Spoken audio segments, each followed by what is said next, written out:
जय हिंद साथियों, स्वागत है हमारे यूट्यूब चैनल बिहार सर्वे इन्फॉर्मेशन में। आज हम आपको दिखाने वाले हैं कि अगर आपके पास कोई केवाला है जिसका मोटेशन नहीं हुआ है।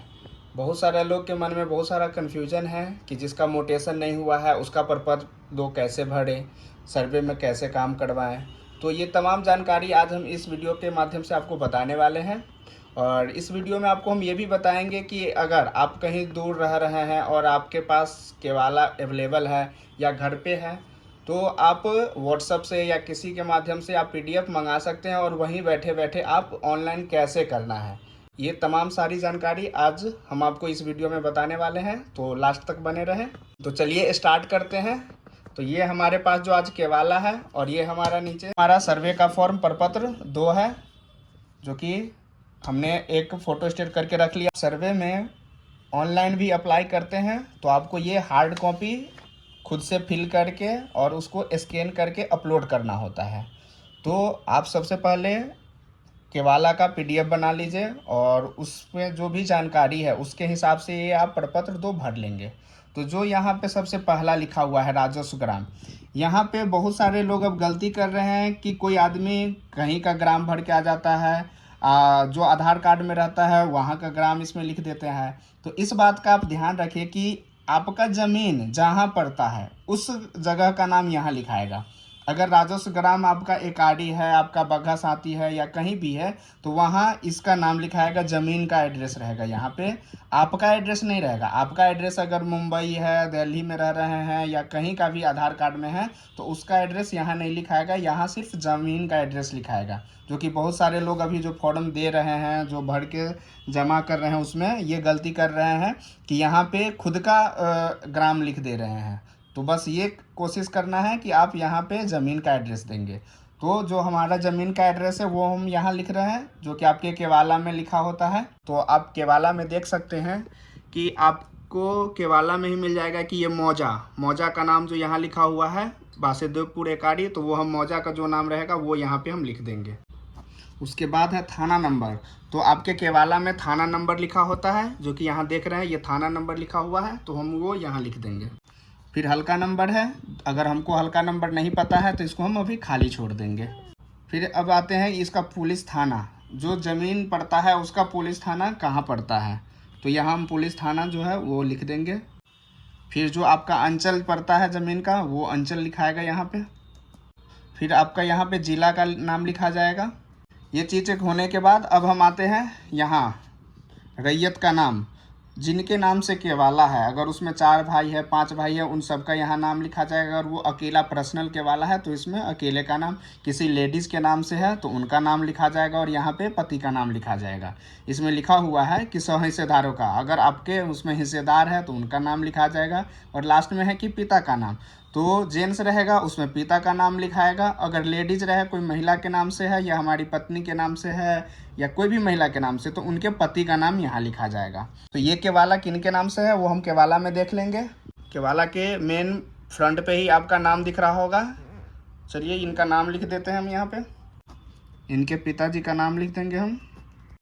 इनके साथ में अगर और किसी का नाम होता तो हम उनका नाम यहाँ डाल देते, लेकिन ये अकेले पर्सनल केवाला है तो इन्हीं का नाम रहेगा। उसके बाद है अस्थाई पता। अस्थाई पता में होता है कि जो आपके आधार कार्ड में लिखा हुआ है उसका यहाँ एड्रेस हम फिल करेंगे। तो सबसे पहला है कि आप यहाँ पे ग्राम लिख देंगे, जो ग्राम में आपका मतलब ये है घर पड़ता है। फिर उसके बाद है यहाँ पे हम पोस्ट लिख देंगे, थाना लिख देंगे, आपका जो ज़िला पड़ता है वो लिखा जाएगा। यहाँ पे हम पिन कोड लिख देंगे और आपका जो जाति है वो हम जाति यहाँ लिख देंगे। ये चीज़ लिखने के बाद अब आते हैं कि खाता। ये आप खुद से भर सकते हैं, जो आपका पर्सनल डिटेल है। सो खाता है, ये खाता आपके केवाला में दिख जाएगा। ये आप देख पा रहे हैं कि यहाँ पे ये खाता लिखा हुआ है, ज़मीन का खाता 136 लिखा हुआ है, तो वो हम खाता यहाँ 136 लिख देंगे। फिर आता है खेसरा। यहाँ पे आप देख रहे हैं कि ये खेसरा लिखा हुआ है, ये अंक में भी लिखा हुआ है और ये शब्द में भी लिखा हुआ है। तो 18 लिखा हुआ है तो हम यहाँ पे 18 लिख देंगे। फिर उसके नीचे एक और खेसरा है, 3 खेसरा है, वो हम यहाँ 3 लिख देंगे। तो इस केवाला में कुल 2 खेसरा है, तो हम दोनों खेसरा का जिक्र कर दिए हैं। अगर इसमें उससे भी ज़्यादा रहे तो हम ये सब में लिख देंगे। अगर आपको लग रहा है केवाला में ज़्यादा खेसरा है जो यहाँ पे नहीं अट पा रहा है, तो आप एक और फोटो स्टेट करके इसका डबल कर सकते हैं, ट्रिपल कर सकते हैं। आपको जब तक नहीं अटे उतना बार आप इसमें लगा सकते हैं। फिर उसके बाद है यहाँ पे रकबा। खेसरा के सामने में आपको रकबा लिखना होता है, तो केवाला में आपको रकबा लिखा होता है। तो कुछ केवाले में होता है कि यहाँ पे रकबा एकड़ में और डिसमिल में भी लिखा होता है, और कुछ में होता है कि कट्ठा और धूड़ में लिखा होता है। तो ये जो केवाला दिया गया है इसमें है कि ये धूड़ में लिखा हुआ है, कट्ठा एवं धूड़ में लिखा गया है, डिसमिल का कोई जिक्र नहीं है। तो कोशिश करना है कि या तो आप वहाँ के जो लोकल अमीन होंगे उसके माध्यम से, क्योंकि हर एक डिस्ट्रिक्ट का कुछ अलग अलग ये होता है, उसका मेजरमेंट होता है, जो कि कहीं 4 डिसमिल बराबर 1 कट्ठा चलता है, तो कहीं किसी डिस्ट्रिक्ट में 4.5 बराबर चलता है, कहीं पे 2.5 डिसमिल बराबर कट्ठा चलता है। तो आपके एरिया पे डिपेंड करता है कि आप जिस डिस्ट्रिक्ट से आते हैं वहाँ पे क्या चल रहा है। तो अगर आपको केवाला में ये डिसमिल लिखा हुआ है तब तो आप रकबा में एकड़ और डिसमिल में लिखना है। आपको रकबा एकड़ और डिसमिल में नहीं बदलने आ रहा है या आपको जानकारी नहीं है, तो आपके जो केवाला में जैसे लिखा हुआ है आप वैसे यहाँ पे कॉपी कर देंगे। तो हमारे केवाला में देखिए कि यहाँ पे भी 1 कट्ठा 14.5 धूड़ लिखा हुआ है, तो हम यही चीज़ें यहाँ पे कॉपी कर देंगे। ये पहला खेसरा का रकबा हो गया। अब दूसरे खेसरा का रकबा नीचे लिखा हुआ है,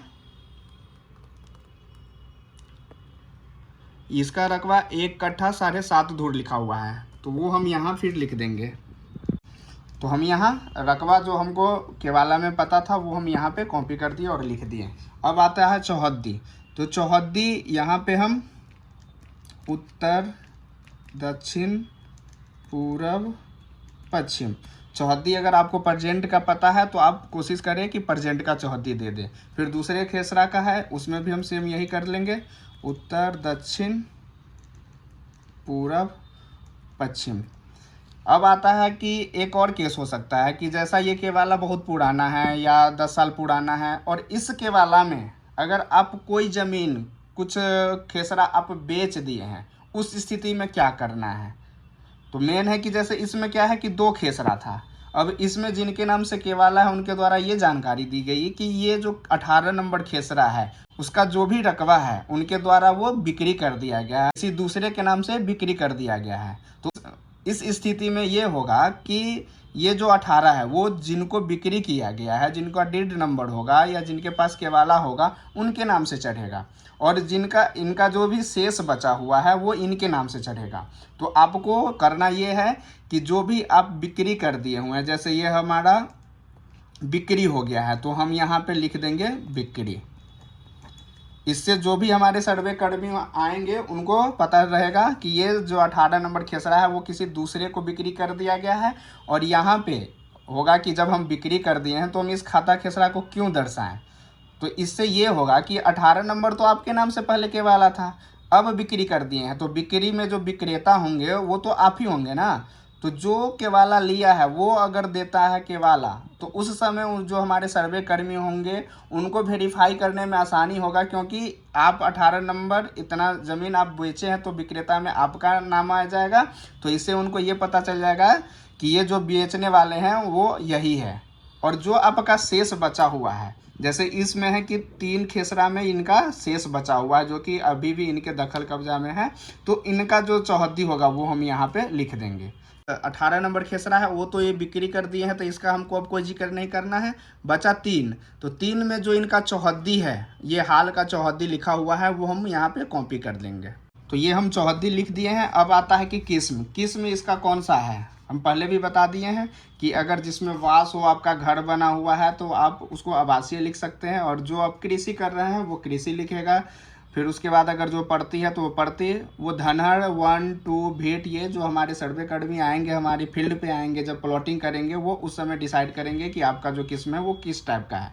तो ये जो है अभी इस पर कृषि हो रहा है, तो हम यहाँ पे कृषि का जिक्र कर देंगे। अब है कि शेष छोड़कर लगान। मेन यहाँ पर आता है कि शेष छोड़कर लगान आप कहाँ से लिखिएगा। जब इस केवाला का मोटेशन ही नहीं हुआ है तो आप रसीद नहीं कटाए होंगे, तो इस स्थिति में करना है कि इसको हमको खाली छोड़ना है। जो जानकारी हमारे पास उपलब्ध नहीं है उसको हम खाली छोड़ देंगे। उसी प्रकार ये जमाबंदी संख्या, जब इस केवाला का मोटेशन नहीं हुआ है, इस केवाला का जमाबंदी कायम नहीं हुआ है, दाखिल खारिज नहीं हुआ है, तो इसको तो जमाबंदी मिला ही नहीं होगा। तो उस स्थिति में भी क्या करेंगे हम कि जमाबंदी संख्या जो है उसको हम खाली छोड़ देंगे। ऐसा नहीं करना है। कुछ ऐसे केस हो रहे हैं कि जिनसे आप केवाला लिए हैं उनका अगर रसीद है आपके पास तो लोग उनका जमाबंदी डाल दे रहे हैं, तो ये आपका गलत हो जाएगा। कोशिश करना है कि आप सही इन्फॉर्मेशन दीजिए ताकि जो हमारे सर्वे कर्मी हैं उनको कोई दिक्कत ना हो। तो ये जमाबंदी संख्या आपका मोटेशन नहीं हुआ है तो इसको हम खाली छोड़ देंगे। अब है कि भूमि पर दावा का आधार, ये तो केवाला वाला ज़मीन है और ये जिंदा व्यक्ति तो है, तो हम केवाला लिख देंगे।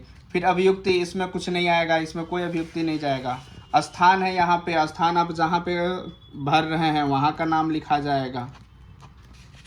आपका तिथि जो है, आपका डेट, ये डेट जब आप अप्लाई कर रहे हैं, जब आप सर्वे कर्मी के पास जमा कर रहे हैं उस समय का यहाँ पे डेट डला जाएगा। है कि यहाँ पे रैयत जिनके नाम से ज़मीन है वो अगर अवेलेबल है तो उनका यहाँ साइन हो जाएगा, उनका मोबाइल नंबर यहाँ लिखा जाएगा, फिर उनका ये आधार संख्या लिखा जाएगा। ये हमारा प्रपत्र 2 अभी कंप्लीट हो चुका है। हमने जो प्रपत्र 2 सर्वे फॉर्म भरा था उसको, और जो हमारे साथ जो डॉक्यूमेंट्स है सपोर्टिंग डॉक्यूमेंट्स केवाला, उसका हमने PDF बना लिया है।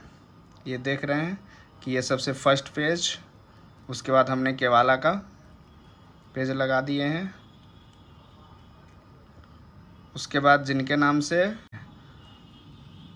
जब भी आप इसका PDF बनाएं तो 3 MB से कम का हो, इसका ख्याल रखें। अगर आपके नाम से ज़्यादा केवाला है और वो 3 MB के अंदर नहीं आ पा रहा है तो कोशिश करें जो केवाला का फ्रंट पेज होता है उसका, और जिसमें खाता खेसरा लिखा हो उसको आप कवर करें। तो चलिए हम आगे का प्रोसेस बताते हैं कि ऑनलाइन कैसे अप्लाई करना है। तो हम यहाँ पे गूगल खोल लिए हैं, गूगल क्रोम, उसमें हम DLRS बिहार सर्च करेंगे। सबसे फर्स्ट वाले में क्लिक करने के बाद हम यहाँ स्क्रॉल करके नीचे आएंगे और आप देख रहे हैं कि ये जो नीचे लिखा हुआ है बिहार विशेष सर्वेक्षण संबंधित सेवाएं, वहाँ क्लिक करेंगे। जो फर्स्ट नंबर छोड़ के सेकेंड नंबर में रैयत द्वारा स्वामी धारित की स्वघोषणा हेतु प्रपत्र, ये हमारा खुल गया। यहाँ हम सबसे पहले नाम फिल करेंगे, स्टेट ऑलरेडी पहले से सिलेक्ट है, फिर आपको यहाँ डिस्ट्रिक्ट भरना है, फिर उसके बाद आपको मोबाइल नंबर भरना है, उसके बाद आधार नंबर, जिनके नाम से केवाला है, जिनके नाम से आप सर्वे फॉर्म भर रहे हैं उसका यहाँ पे आधार नंबर डालना है। अगर 4-5 भाई है तो उसमें से किसी एक भाई जिनका अवेलेबल हो उनका आधार नंबर यहाँ पे हम डालेंगे। ये है ईमेल, आप यहाँ पे आप ईमेल ID डाल सकते हैं, वैसे ये ऑप्शनल है, आप डाल दीजिएगा बेटर है। नहीं, अगर आपके पास ईमेल बना हुआ है तो कोई दिक्कत नहीं है। फिर उसके बाद यहाँ पर हम वेरीफाई नंबर पे क्लिक करेंगे तो हमारे नंबर पे OTP जाएगा। तो जब भी इस पे मोबाइल नंबर डालें जो आपके सामने मोबाइल पर हो उसी का नंबर डालें, क्योंकि इस पर तुरंत OTP की ज़रूरत पड़ता है। मोबाइल नंबर डालने के बाद हम वेरीफाई मोबाइल नंबर पे क्लिक करेंगे और जो आपका OTP आएगा वहाँ पे फिल करेंगे। तो जो हमारा OTP आया है वो हम यहाँ पे सबमिट कर रहे हैं और वेरीफाई बटन पे क्लिक करेंगे। तो जैसे ही आप वेरीफाई पे कीजिएगा वो आपको आगे का पेज आ जाएगा। फिर आपका डिस्ट्रिक्ट जो है आपको ये भरना है, फिर आपका मौजा सेलेक्ट करना है, आपका कैंप। तो चलिए हम यहाँ पे डिस्ट्रिक्ट सेलेक्ट करते हैं, जहाँ ज़मीन है उसका डिस्ट्रिक्ट यहाँ सिलेक्ट करना है और जहाँ से आप भर रहे हैं वो ऊपर वाला में सिलेक्ट होगा। यहाँ अंचल आपको सिलेक्ट करना है, जो आपका अंचल है। तो ये हम अपने मौजा का नाम सिलेक्ट कर दिया। फिर आगे है कि आपका कैंप, जो भी आपका शिविर जहाँ पर है वो ऑटोमेटिक सिलेक्ट पहले से हुआ रहता है। यहाँ पे आपका खाता जो कि आप प्रपत्र 2 में भरे थे वो खाता आपको सामने रखना है, जिससे इसमें से आपको जानकारी मिल सके। तो जो आपके ज़मीन का खाता था, ये हमारा खाता जो है वो हम यहाँ पे टाइप कर लेंगे। उसके बाद है इसमें खेसरा, बताया था आपको 2 खेसरा है जिसमें से एक का बिक्री हो गया है, तो जो बिक्री हो गया है उसका एंट्री नहीं करेंगे। जो आपके पास अवेलेबल है, चाहे वो 1 खेसरा हो या 2 खेसरा हो, आपको इसमें पहले तो एक एक खेसरा करके आपको टाइप करना है। तो सबसे जो पहला हमारा खेसरा है इसमें 3 है, क्योंकि 18 नंबर खेसरा तो ऑलरेडी बिक चुका था, तो हम यहाँ पे 3 टाइप करेंगे। उसके बाद यहाँ पर है कि होल्डर नेम, तो जिनके नाम से है उनका यहाँ नाम चला आएगा। यहाँ पे ऐड मोर होल्डर, अगर उसमें पहले तो आपको ये जो हमने अभी टाइप किया है उसको ऐड करने के लिए एक बार क्लिक करना पड़ेगा। जैसे ही क्लिक करेंगे तो नीचे आप देख रहे हैं कि ये नाम के साथ में आपको खाता खेसरा आ चुका है। फिर है कि इसमें अगर किसी दूसरे भाई का रहता या अलग खाता खेसरा है तो हम यहाँ पे खाता डालते, यहाँ पे खेसरा डालते, फिर ऐड। जितने खाता होगा, जितना खेसरा होगा उसको हम बार बार ऐड करते जाएंगे और वो नीचे में ऐड होते जाएगा। यहाँ पे खाता खेसरा ऐड होते जाएगा। तो चूँकि इसमें एक ही खाता है और एक ही खेसरा है तो हमारा आगे का प्रोसेस करेंगे। तो ये है हमारा चूज फाइल, यहाँ पे चूज फाइल करेंगे और जो हमने सेव कर रखा था इसमें 3 MB के अंदर का, उसको हम सिलेक्ट करेंगे, ओपन करेंगे। ये हमारा फाइल यहाँ पे 3 MB के अंदर का PDF हम पहले से बना के रखे हैं, जो कि आप देख रहे हैं। पहले यहाँ लिखा हुआ है only PDF file under 3 MB is allowed, मतलब 3 MB के अंदर ही होना चाहिए। फिर यहाँ पे हम सेव को क्लिक करेंगे। DLRS की तरफ से हमको ID नंबर मिल गया है और ये सक्सेसफुली सेव हो गया है। तो इसका हम प्रिंट आउट करके रख लेंगे या तो फ़ोटो खींच के रख लेंगे। फिर उसके बाद यहाँ पे हम ओके कर लेंगे। तो इस वीडियो में गाइज हमने आपको ये बताया था कि अगर आपके केवाला का मोटेशन नहीं हुआ है तो इसको हम प्रपत्र 2 कैसे भरेंगे और उसको हम खुद से कैसे अप्लाई करेंगे। तो हमने यहाँ इस वीडियो में दोनों चीज़ करके दिखा दिया। हमारी वीडियो अच्छी लगे तो हमारे चैनल को लाइक एवं सब्सक्राइब ज़रूर करें।